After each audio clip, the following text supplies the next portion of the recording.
So today was my first InCab evaluation. And guess how I did?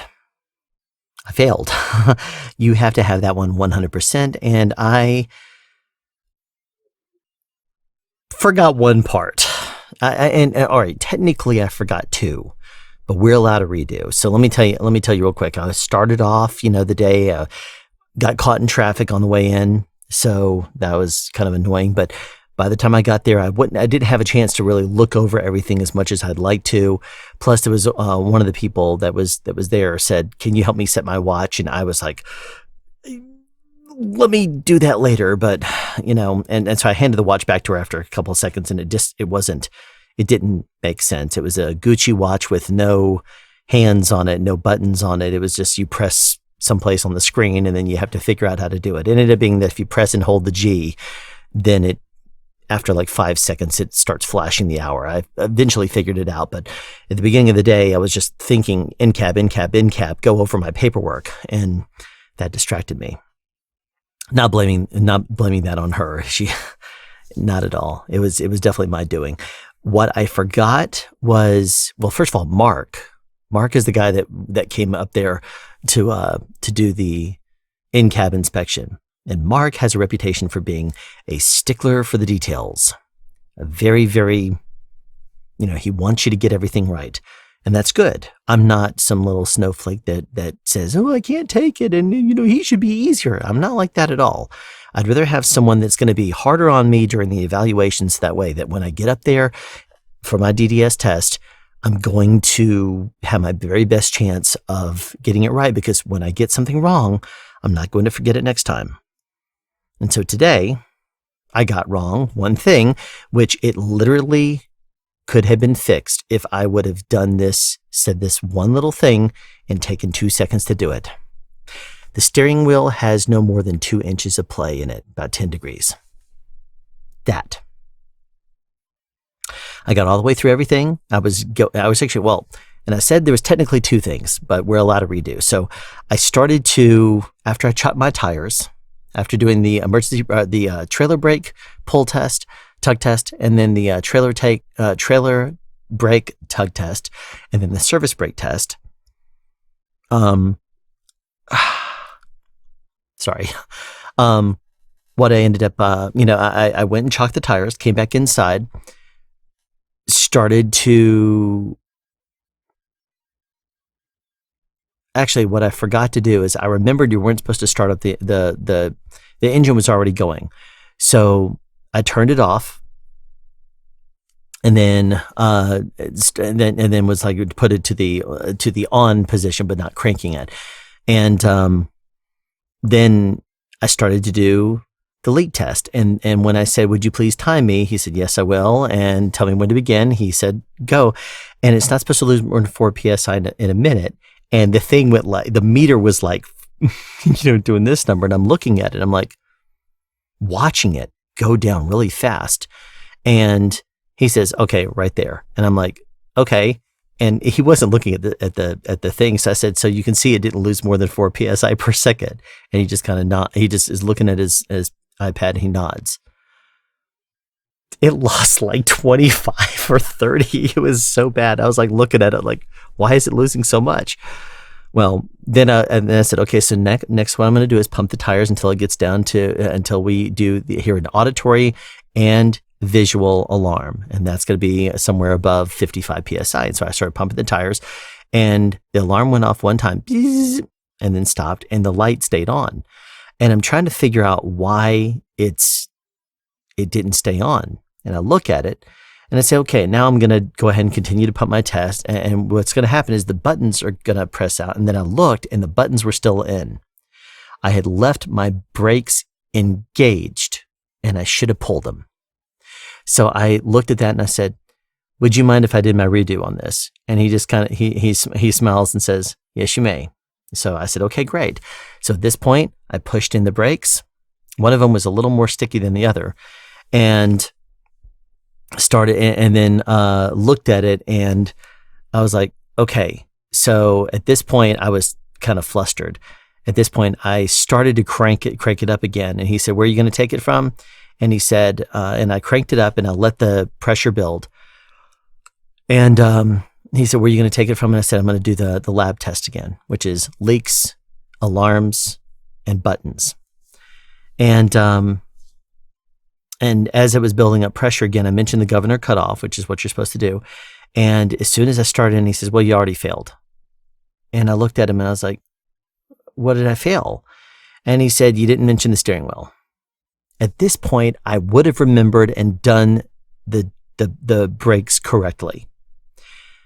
And then after that, the only last thing for me to do was to honk the city horn, honk the highway horn, and that would have been it. But guess what? Because when I said, can I do my redo, I didn't go all the way back to the steering wheel. That's why I failed, because I forgot the steering wheel. Everything else I remembered, even if it was on my redo. So I was like, okay, gotcha. Yeah, I did forget that. And I just need to brush myself up a little bit on that procedure. Anyway, he says, well, make sure you tell Fritz, tell him, you'd be like, phew, I'm glad that's over. And he said, make sure you mention to him how you did. I'm like, yeah, so nothing like making a guy feel nervous, right? So I get out, big old grin. I walk over to him and say, well, it's done. And he looks at me and says, and he looks at me kind of puzzled. And one of the other girls says, you didn't do the horn, did you? I said, oh, I didn't get that far. I failed before then. And Fritz is like, really? I'm like, yeah. Because they always listen for the horn. If you do the horn, that means it's over. That means a maneuver is over. That means something's over. And I said, oh, I didn't get that far before I failed. And he was like, oh. So he went in there and he failed something. And then Michael, he did his C and his InCab, and I know he needed to brush up a few things. I remember he told us, he said afterwards he needs to work on a few things because he calls some of his terminology is different than what he knew it as, because his family owns a towing company. So he knows things by a little bit different terminology, and the explanation of a couple of things he needs to work on. But that's what he told us. So I don't know if he passed or failed his, but me and Fritz both failed ours today. But you know what? We're not going to next time. We're going to have it next time. So tomorrow is section A again. So going back under the hood and that kind of thing, the inspection. So yeah, good times. All right. So today, after we did the InCab, we started to set up for a straight back. We did a straight back one time each. And we were looking at it as like, do, and he said, we're going to be, and what Mark told us is we're going to do, the straight backs, and we're going to do, the offsets. We're going to, do offset, there's two boxes. So we're going to pull up, do an offset into the other side, pull up, do an offset back on the first side. So two offsets. And so that way we practice both sides at the same time. And, he said, do you want to do that with the straight back in there? And I said, well, let's go ahead and just do the straight back. So I did a straight back. And that's when I got out and, honked my horn, because I was like, well, I didn't hit anything. And I looked like I was behind the line and everything. Honked the horn without getting out and checking. Sure. Did it fine. The one thing that they want to see, though, is a safety check. So even though you think you're right at the end, they want you to jump out and do a check, safety check. And I missed the safety check. And because of that, it was incomplete. My straight back technique, I said, okay, so aside from the safety check, how was he? He says, oh yeah, you did great. You did great. That was fine. You did great. But that was the part that I didn't do, is the safety check. Which, I mean, I understand the procedure, to get out and look to check for safety. And they're going to teach protocol and procedure. They want you to do things the right way. Whether you choose to ignore that or you choose to do things differently later, that's a different matter altogether once you get your CDL. But if not, you have to do it the right way while you're in class. Okay, so that makes sense, right? Then we moved on to offset. And I had forgotten that for the offset, you just have to back up behind the second tire, or the second cones. You don't have to go all the way back and completely out of the box, then pull all the way forward and then offset to the other side and then pull all the way back through the box. I forgot that part.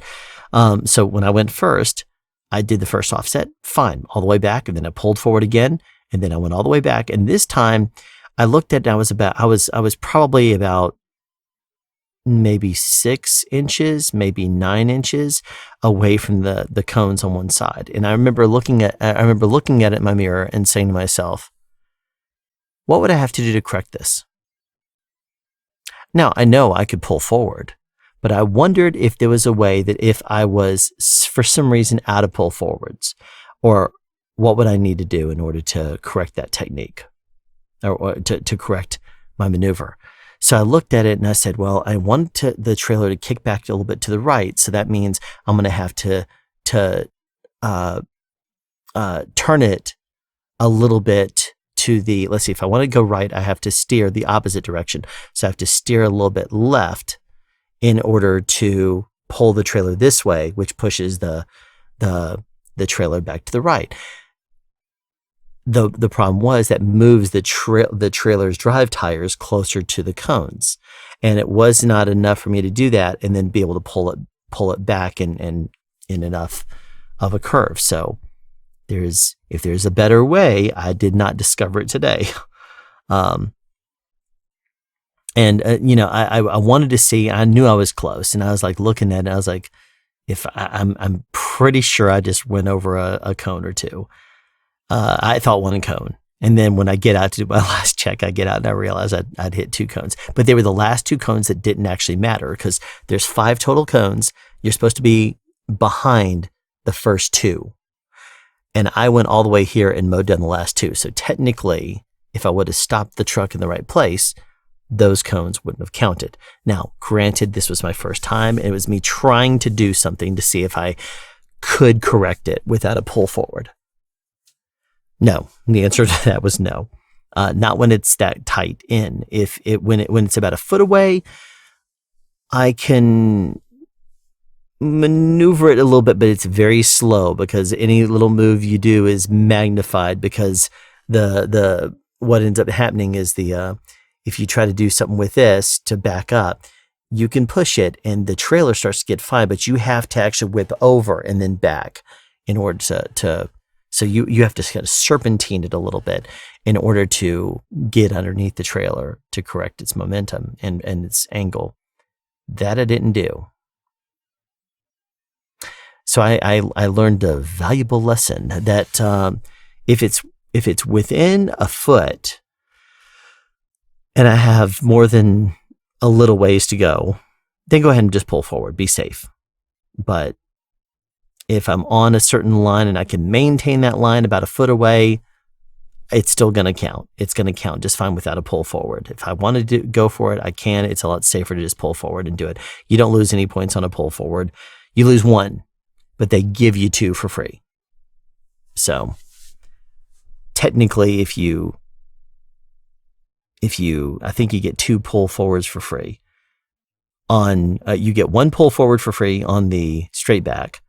And then you get 2 pull forwards for free on the offset, and then you get 2 also for your specialty maneuvers. You get a total of 12 points, and I think they give you 2 extras.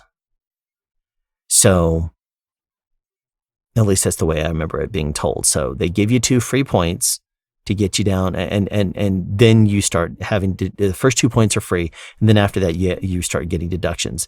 And a pull forward's only 1. So you could technically do 14 pull forwards as if you save all your points for the specialty maneuver. As long as you don't hit any cones, you could do 14 pull forwards and you're still going to pass it.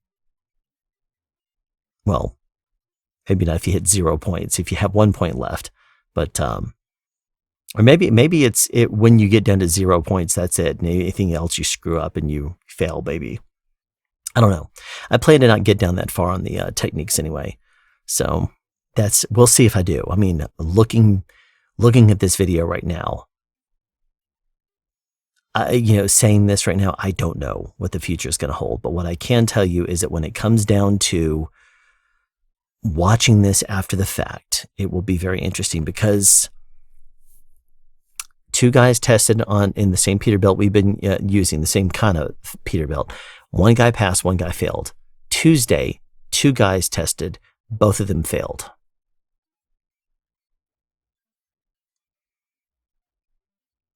Okay.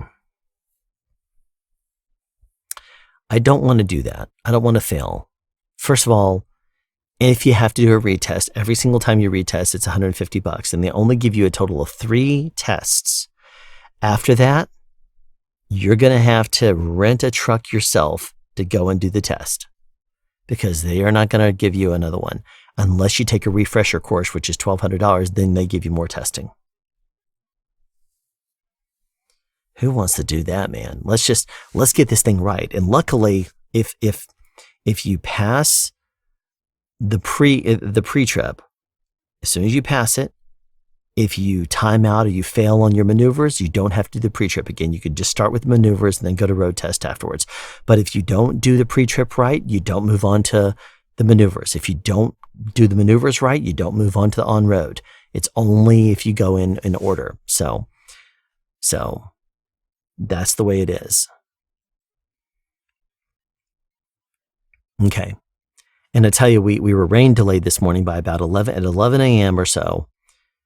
We had done all of our inspections, or all of our pre-trips, and then we started to do the maneuvers, and then it rained. So we, because it lightninged, we had to close up the yard for half an hour. Then we came back out. That was half an hour after the last lightning strike. But technically, as long as they don't see lightning in the air, they don't care. If they see another lightning strike in the air, then it moves, it starts over the clock.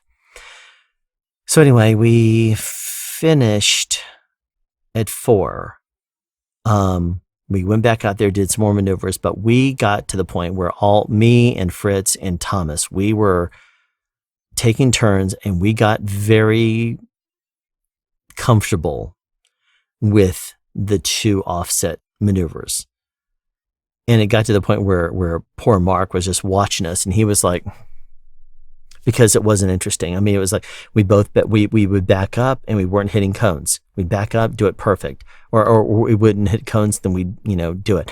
And then we pull forward and then we back up, and might have to do a pull forward every now and then just to kind of get a line back, but still weren't going to hit cones. And then that was it. I mean, it was fine. Probably once out of every 5 maneuver, maybe let's say 4 maneuvers, I'd have to do a pull forward just to get back on alignment. But yeah, it wasn't bad at all. The biggest thing was that these maneuvers, I kept thinking in my mind, work on the alley back, and I wasn't able to. Now, one trick he did tell us, Mark said, you want us to know a secret? And I said, sure. He said, the same cut you do on the offset is the same cut you do when you do in parallel. He says the only difference is of the setup. He says on the offset, you pull all the way forward, then you go into the next lane over. For parallel, you pull up next to the spot, and then you angle in. I was like, wow, it makes a lot of sense, because it is pretty much the same thing. It is the same exact maneuver. It's just the setup. So, yeah, we'll see how it goes tomorrow, because I think tomorrow, after we do section A, which I'm in the process of studying right now, we will, I think we're doing parallel tomorrow. I don't know if it's left or right side, but I do know that we're supposed to be working on it. So there you go. That's going to be fun for tomorrow. Parallel parking after schedule A, or section A. We'll see how I do on section A.